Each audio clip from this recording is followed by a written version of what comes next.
Welcome back, all you Treksters. Today, we aren't just looking at history, we're looking at a ghost. For years, the disappearance of Benjamin Sisko in 2375 was the ultimate cold case. But now, a new emissary has emerged from the Photonic realm, fighting her own survival while hunting for the truth about the man who saved the Alpha Quadrant. With only 1 week to prove her value to the Academy, the stakes have never been higher. Is Sisko a god, a guardian, or just gone? Let's engage. Oh yeah, today's title. Today's title, Series Acclamation Mill, SAM, our acronym and our lovely little photon or our little hologram or whatever you want to call her. So the title is just simply that, SAM. Finding more out about poor little Sam. Sam I am. Okay, all right. It's like, where do you go from there? So speaking of Sam, she faces permanent cessation if she fails. How does this pressure to demonstrate value mirror our own modern burnout culture? Oh, okay. I empathize with Sam. And it models our modern day burnout culture because you give me an unrealistic expectation, an unrealistic timeline, and you want me to just deliver. And so I get that she's the hologram and the first of her kind, in the Federation or in really all together, right? Because she was created. And so her battle is way different than anybody else's, but I felt bad for her because it's just like, what do y'all want me to do? I can't change the mind of these organics. Like, I'm still trying to understand them. They don't understand themselves. And I don't think that they ever will. It's not that simple. And y'all are just asking me to come down here and just create world peace, basically, is the equivalent of what y'all are asking me to do. Like, no, this is an impossible task to tell us all about organics and enroll in this class. By the way, on top of everything else that I'm asking you to do, I need you to be enrolled in this class. This is the one. Why are you listening to music? What good is that going to do for us? So, and by the way, at the end, all she did was offer her a book. How the hell is one book supposed to?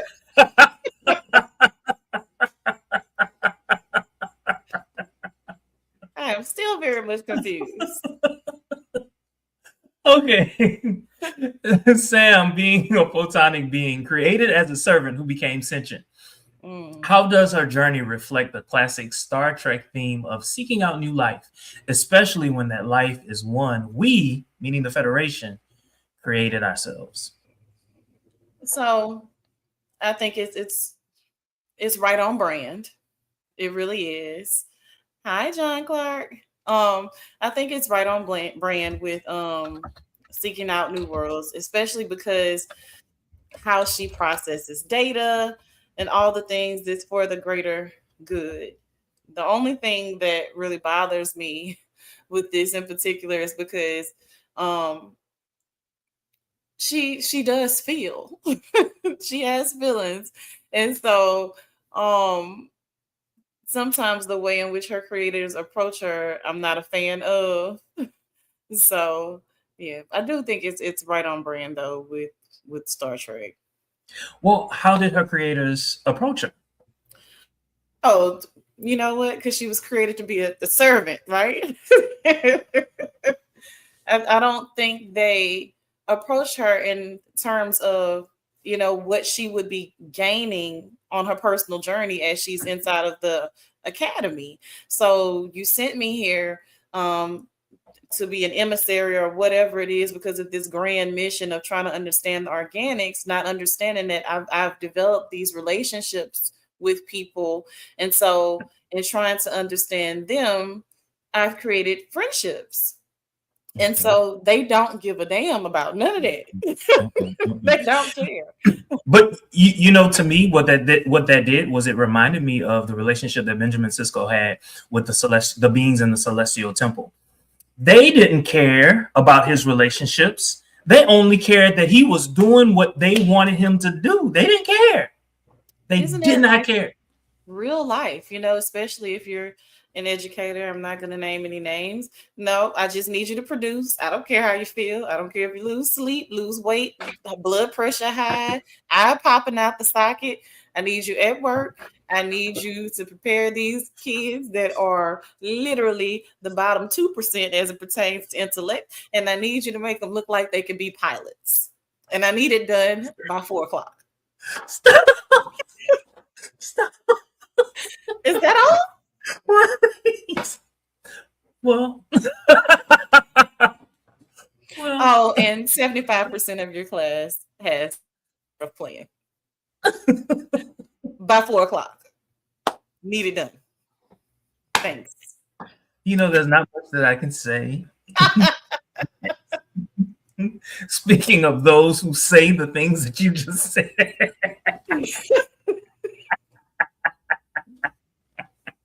But if you were doing what I told you to do in the first place, Listen, only for you at the end of the year to say, oh, I understand now why you said you wanted me to do that. your battle is different. Oh, child. Okay. This is not that show, but it does relate to the unrealistic expectations, and we don't care about your feelings. Just get it done. Let's switch to something a little lighter. Is music truly the bridge between the electromagnetic and the emotional? I'm gonna say yes. Okay. All right. Music is spiritual in nature, and so music can evoke all kinds of emotions. I can put on some heavy metal and I may want to go and spray paint or tag trains and do all kind of crazy things. And I can put on some jazz music and just vibe out and want to take a bubble bath. So it definitely evokes different types of emotions depending on the types of music you listen to. So I want to say yes to your question. It is the bridge. Well, because the first part was electromagnetic. This is what I want to say as it relates to music.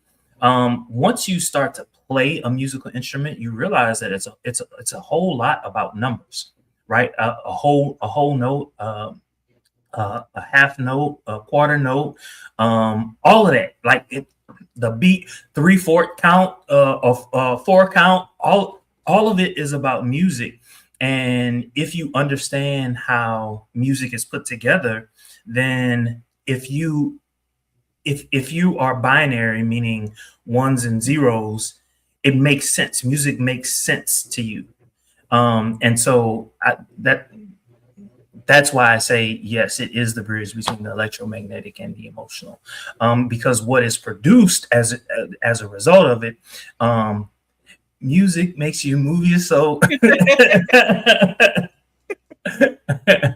All right, let's move. Bajorans rely on scripture, and I don't know if are you familiar with the Bajorans? No. Okay, so Bajor was a planet outside of the Federation, but they fought in a war against the Cardassians. And so Sisko was Bajori. He was not Bajoran. He was human. He was human. But after the war with the Borg, I think you are familiar with the Borg. Are you familiar with the Borg? Maybe not. Okay. So after the Federation had a war with the Borg, Sisko left Earth and he went to Bajor. And what he was asked to do was basically to help Bajor become part of the Federation. While he was there, he went through the wormhole. It was the first and only stable wormhole in the galaxy. And so he went in. When he went in, he realized that they had some type of connection with him, not with the other person that was with him, but just him. and they told him that he would be he was pivotal in making Bajor whole again. Well, I'm going to cut through several seasons. Basically, he became the emissary of the prophets, and what that basically meant was he spoke for the gods of Bajor. Okay, all right. Now, told you all of that, which was a lot, right? That was like 7 seasons worth of information. So the Bajorans rely on scripture, but Sam seeks empirical evidence. Why are humans or organics so obsessed with proof over faith? Oh, child. You can take that back to the Bible. Yes. Basically. So Sam, God lover, and I know I'm going to stray just a little bit and talk about one of the scenes in particular, because when her creators were like, hey, have you tried outright asking them?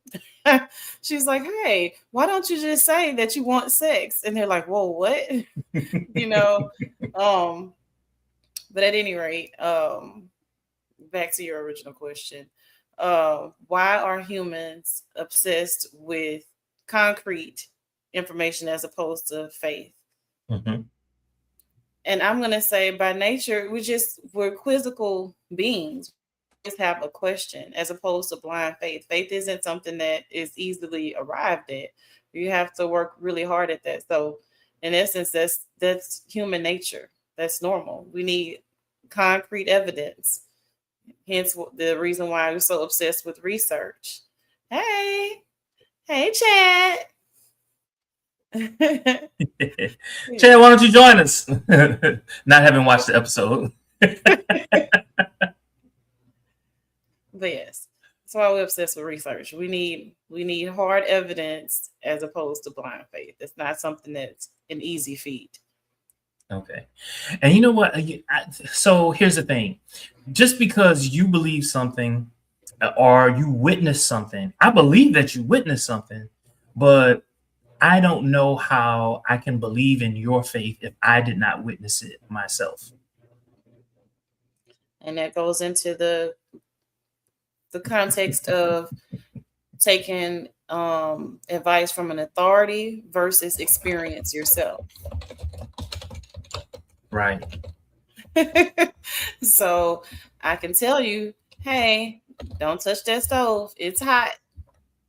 Okay, well, it has no meaning to me if I don't understand what fire is, if I don't understand what it means to be burned. That means nothing to me. Okay, until you go over there and you touch yourself. Oh, Now I know. And I know it's a kind of elementary example, but that's the best that I can come up with. Yeah. Next question. Considering Sisko's mother was a prophet, remember she was from the Celestial Temple. Was his disappearance into the fire caves a tragedy? Remember, we're thinking biblically, right? Or a predetermined path?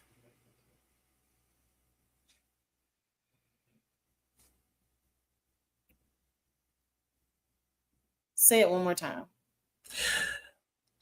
Considering Sisko's mother was a prophet, was his disappearance into the fire caves a tragedy or a predetermined path? I would say that it was his destiny. I would say it was predetermined.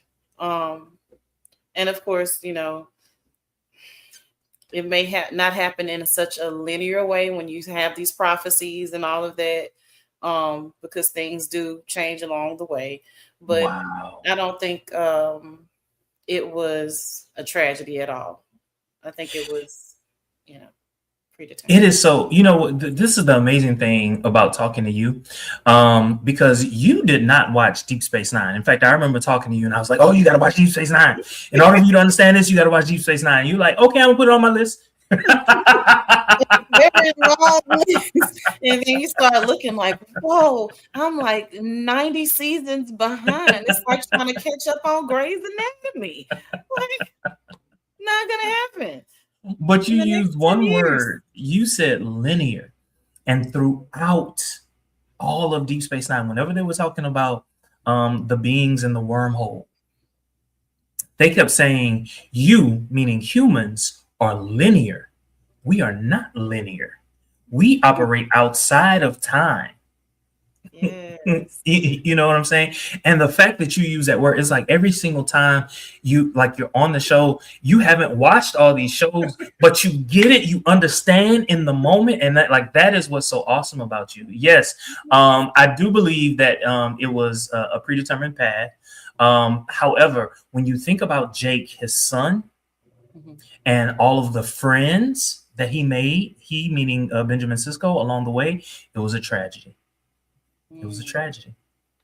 So it depends on your perspective. Your perspective guides your thinking about that question, I believe. All right. Next, Starfleet listed Sisko as MIA because there was no body. Nobody was ever found. If Sam finds proof he is alive, does that destabilize Bajoran religion or strengthen it? Ooh. So all of these eons later, I'm going to say it's going to strengthen it. It's going to strengthen it because, in essence, he was human, and he's become this deity, so to speak. So if she finds him alive all this time later, I think it would probably strengthen the religion. Or maybe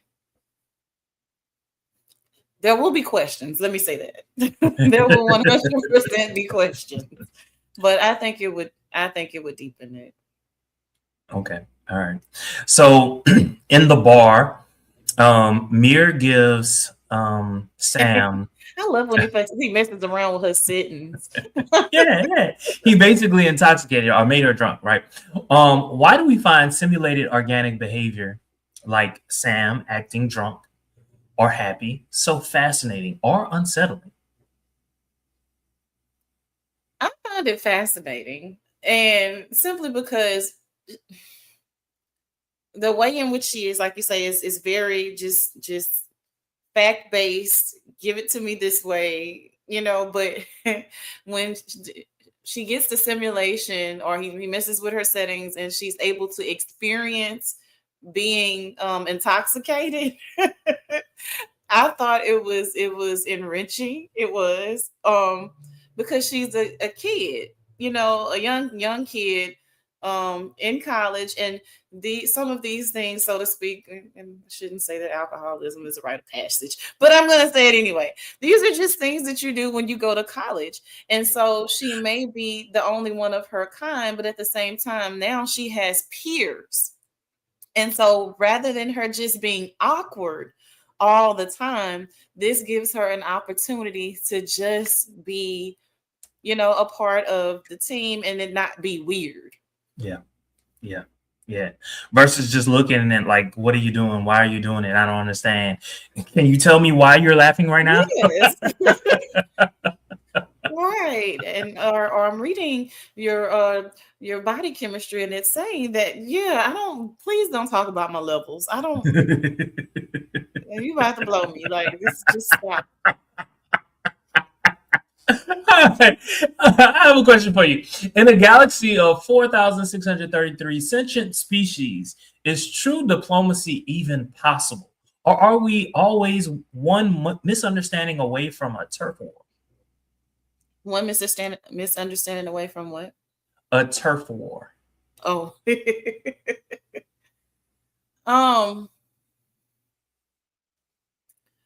I don't know that I would say diplomacy is not realistic. I feel like it will not be easily achieved because you have a myriad of, like you say, sentience. We feel different, we process different. We're literally from different worlds. And so I don't think it's impossible. I think it's improbable. Okay. All right. That makes me think about the United Nations here on Earth, and how and why it is so difficult for the United Nations to be a governing body for the entire world. It's like, it is so difficult. because everyone has competing interests, and sometimes the right path is not clear because you're hearing what everyone has to say, and it's kind of like, dang, what do we do? I get it. I get it. So I have a question for you. If you were Sam, would you report everything to your makers, or would you start keeping secrets to protect your organic friends? Hell no. Because listen, fool me once, shame on me. Okay. And I'm gonna leave it right there. In essence, her creators, these are her parents. Do you tell your parents every single experience that you have when you're off at college or at anywhere? No. When I was 5, I ain't tell my mom everything. So no, I think in order to have a enriching experience, and especially because her quote unquote parents, it's a whole nother level. You know, they do not care about your feelings. And so if she divulges too much information, that's not going to enrich her experience there at the academy.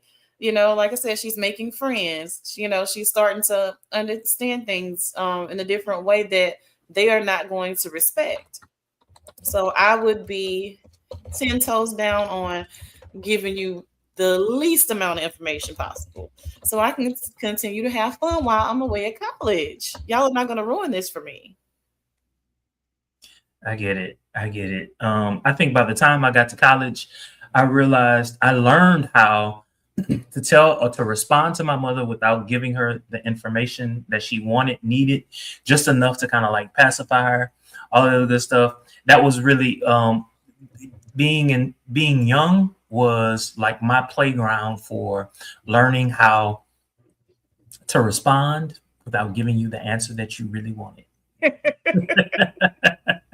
So learning how to manipulate early. Right. So you had a question about Dax. Am I reading that right? Dax? Yes. Okay, so Dax was a character that was in Deep Space Nine. So she was standing right next to Benjamin Sisko when he got all of this information from the prophets, right? She was right there with him. She saw nothing whatsoever. She was a science officer. She was also a Trill, which meant that she had lived several lifetimes before, and she and Benjamin had a relationship prior to them both being stationed at Deep Space Nine. But she was a man at the time. This time, she was a woman. And so that was why we were able to see the Dax character. And it for me, it was amazing because we saw the Dax character in Deep Space Nine. We also saw that character in Discovery, and now we're seeing them again 800 years later in the future. So this is what awesome. Makes me, because I don't want to miss nothing. This is what makes me sad that I don't have all the prior knowledge, because it makes it even more enriching. Not that I don't enjoy these episodes, I do. Just, you know, on the one hand, because it's a fresh lens, I enjoy the episodes as they are without comparing them to the original series or things like that. So that's a bonus. But then on the other side, I'm glad I did ask the question that I asked, because now I feel like, oh wow, you know, that's important. I needed to know that because it, you know, it adds to it. So thank you. Yes. All right. Final question. Mayfair to 10. How would you rate this particular episode? I'm not gonna Mayfair it. Definitely not gonna do it. But for me, this episode will probably land around a 6. And so I'm not gonna go lower than that. I'm not gonna go higher than that. I'm not gonna go lower simply because I do really enjoy Sam. There were several funny moments that I enjoyed on this show, or in this particular episode. I'm not gonna go higher than a 5, higher than a 6, because there was a lot happening and then nothing all at the same time. And we mentioned this off camera. So there were things happening, but then kind of not really. And so that's why not higher than a 6. And so it just wasn't an overly exciting episode. I had no desire to cry. you know, or anything like that. Yeah, so I'm gonna say a 6. But shout out to Sam, and the lovely young lady that's playing that role. I think she is killing it, by the way. As an actress, she's very quirky, and it just works. Yeah. You know what? It wasn't until we started recording that I was just like, you know what? I'm starting to like this episode a little bit more. And it was because I think there was a part of me that got it when I was watching it, but it wasn't one of those episodes that I watched more than once. I've only seen this episode once, right? But as we started talking about it, I realized, oh wow, her makers are just like the people in the Celestial Temple. Are the prophets. So I saw the dichotomy between her and Benjamin Sisko, and I didn't get it. Like okay, she called herself an emissary. Okay, yeah, I get it. But in the context of, hey, her people just wanted her to do this one thing, just like the people in the Celestial Temple wanted Benjamin Sisko to do that one thing. Once I discovered for myself how those two things are parallel, it was like, wow, this was a really good episode. And I'm kind of mad at myself for not catching it earlier. Normally I catch those things. So before I was gonna say it was a 5. I was dead set on a 5. Only because it's Star Trek, I wasn't gonna go lower than a 5. Now, after having, like talked about it and hearing what you had to say, I'm going to bump it up to a 7. I'm going to bump it up to a 7. We can take a 7 to get the job done.